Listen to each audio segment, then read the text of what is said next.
All right, I've got a couple big announcements for you guys. Number one, PFF's player prop tool is now available on the web for all PFF Plus subscribers. And number two, PFF Plus is 40% off right now. If you use the promo code BLACKFRIDAY, you get all of the same data, grades, and analytics that all 32 NFL teams use, all 136 FBS teams use. As well, you get access to our 2026 NFL mock draft simulator, that world-class player prop tool that can help you nail all of your bets, and of course, the best fantasy football tools on the planet as well. Again, 40% off PFF Plus right now when you use the promo code BLACKFRIDAY.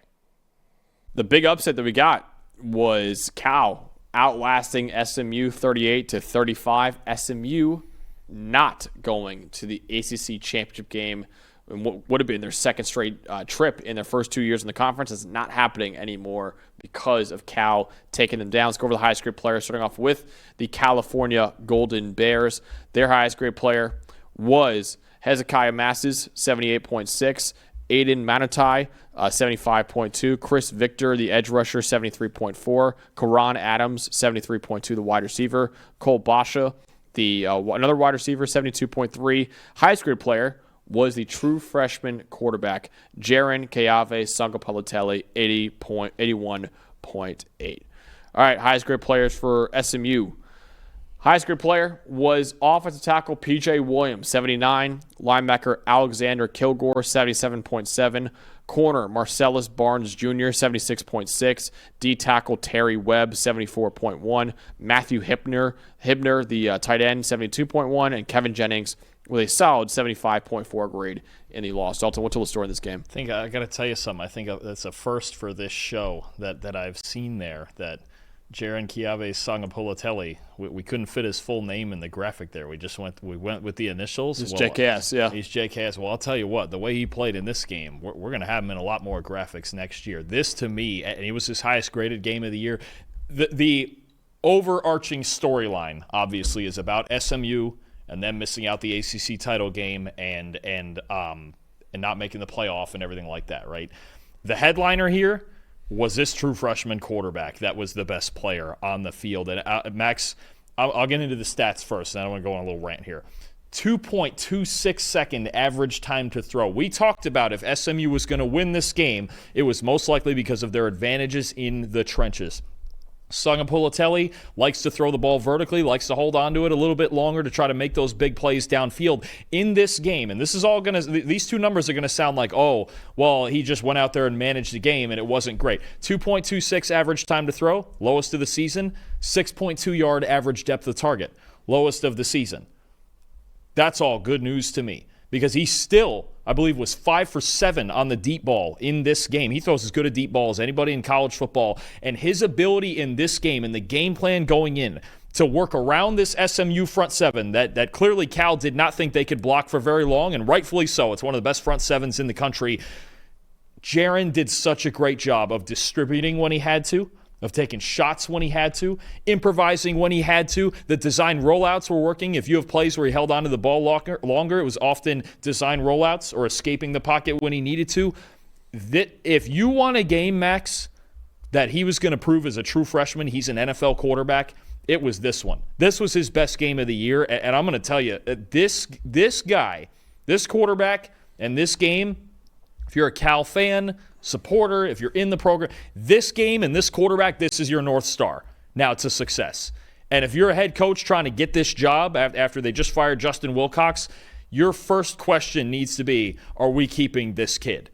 Because Ron Rivera, GM of Cal football, I'm going to tell you right now, get a Brinks truck, fill it, throw it on this kid's front lawn so he doesn't leave. And fill it again. And then fill it again and bring it back and drive it back. Make a second trip. Because you can, that's the biggest, I don't even care who their head coach is if they don't keep this kid here. Because last night, what he proved to me, beating a team like that, being the best player on the field, and managing the game and distributing the football the way he was, More because we've talked in the past, even against Louisville, right? When they beat Louisville, it was, okay, he's kind of a high variance vertical passer, huge arm, right? Those guys can be high and low sometimes. He took the low out of it in this game, the way he managed it, and he still managed to take deep shots when he needed to, all the way down to the end of the game, the seam shot that set him up at the 5-yard line to win the ball game.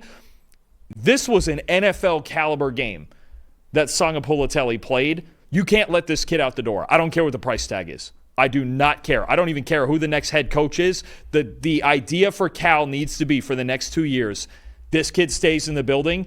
That's a quarterback you can win the ACC with. I don't even think SMU, honestly, they got beat up in certain stretches of this game. They stormed all the way back to take a lead. But the scope of just the 4 quarters that were played here, this was a quarterback who proved he was the best player on the field and could be that for the next 2 years going forward. This was by far, to me, for as many good things as he's done this year, this was by far his best game of the year. Yeah. And to go into the offseason with this game on the ledger, beating a team like this that was ranked and coming in looking for ACC title and playoff spot with the drive at the end, really, we talk about a lot of true freshmen. This was the best game that a young quarterback, a true freshman quarterback, has played all season, any of them. Yeah, he's the best true freshman quarterback that we have in the country right now. We have a lot of good ones, right? Bear Bachmeyer's had a great year. Bryce Underwood's had a pretty solid year, I would argue, for Michigan as well. But Jaron Sangapelitelli, what he's done this year, man, is incredible. Victory over a top 25 team in SMU with an interim head coach in Nick Rolovich, too, in his first game as the interim head coach, too. 81.2 passing grade, 331 yards, 4 touchdowns, no picks, 2 big-time throws, no turnover-worthy plays. Again, like Dalton mentioned, a 2.26 second average time to throw. He has been the best freshman passer in college football this year. Cal needs to. And Ron Rivera's even said before that they're trying to figure out an NAL package to keep Sangapelitelli there. They very clearly, no matter who the head coach is, they want to keep Sangapelitelli there in that program. If they can't, though, he is probably going to be the number 1 quarterback in the transfer portal. I remember I'm looking at a school like maybe Oregon, Dalton. If Dante Moore does declare, there's actually a really weird parallel between Dante Moore and Jaron Sangapelitelli, because if you remember, Dante Moore was committed to Oregon, flipped to UCLA very last second. Jaron Sangapelitelli was committed to Oregon and flipped to Cal at the very last second. Dante Moore started as a true freshman, didn't have a great year overall, goes to Oregon, sits behind Dylan Gabriel. Maybe Sangapelitelli, I don't think he'd be willing to sit behind Dante Moore for a year, but he also, like Dante Moore, after flipping from Oregon in high school to another school on the West Coast, Sangapelitelli could go back to Oregon like Dante Moore did as well, if that does happen. I don't know if he enters the portal. He might stick around. Maybe they hire the Oregon defensive coordinator, Tosh Lapoy, as the new head coach. Is kind of the favorite for that job right now. The former Cal defensive lineman, who is now, of course, the Oregon DC. But Sangapelitelli was an incredible player in this game. And like I said, if they can't keep him, he probably will be the number 1 quarterback for everyone in the portal as well. Maybe even like an LSU Dalton. If Lane Kiffin can't get Trey Chambliss another year, I can see him making a run at this kid too, the way he's playing. Any school in the country with any sort of quarterback opening, I mean, that would be a thing. But I mean, first of all, the ball is in Cal's court. This is going to be maybe even, to be honest, maybe even before the head coach hire.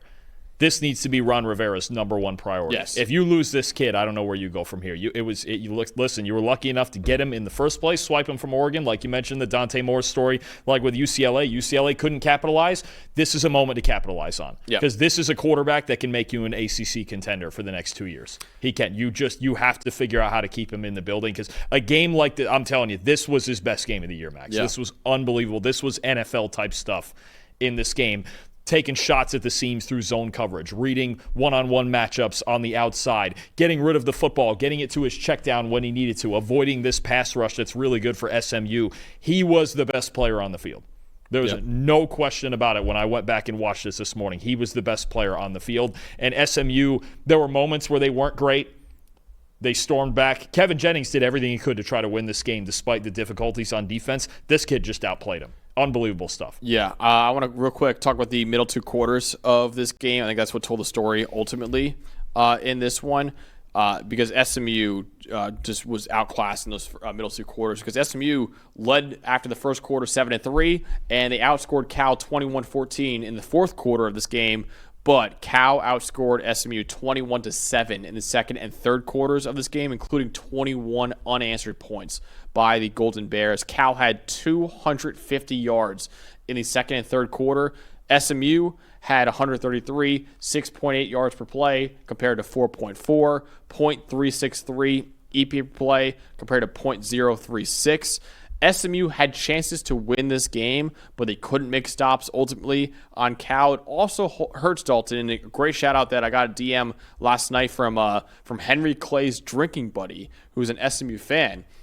SMU, if you remember, had a star kicker in Colin Rogers going into the year. He is no longer with the team. He was kicked off the team. They had a big, like a 50-yard field goal to tie the game last night with basically no time left. They missed the kick pretty badly. Have to wonder if Colin Rogers was still with the program, if he would have made that kick. But obviously he's no longer with the program. But the middle two quarters overall for SMU cost the Mustangs a chance at an ACC title and also at an automatic playoff spot. No, absolutely. I mean, when you look at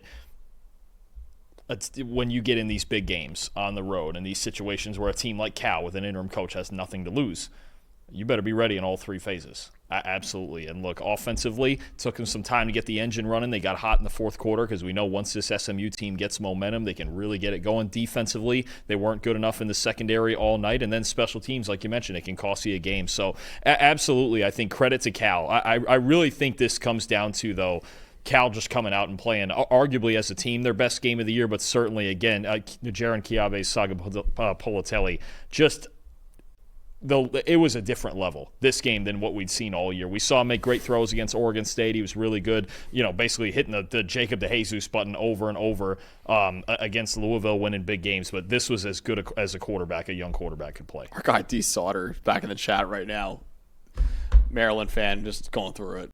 I love this guy, man. The message he says about Maryland football is tough. I mean, 4-0 and now 4-8. Same lesson there. Malik Washington is your one. That's your big hope. You got to keep him around, or I don't know where it goes from there. But that's a kid that needs a supporting cast. Yeah, absolutely. Help him out. Help him find a way to run the ball there in Maryland. You might be a little. Big win for Cal. Maybe Nick Rolovich, who has been a head coach before Dalton, maybe he's in the running. Maybe he's in the running. He definitely is in the running, I would say. But maybe, they go with him as the permanent head coach. We'll see. Big win for Cal. SMU no longer has a chance of they're not making the ACC title game right now. They're not making the playoff either.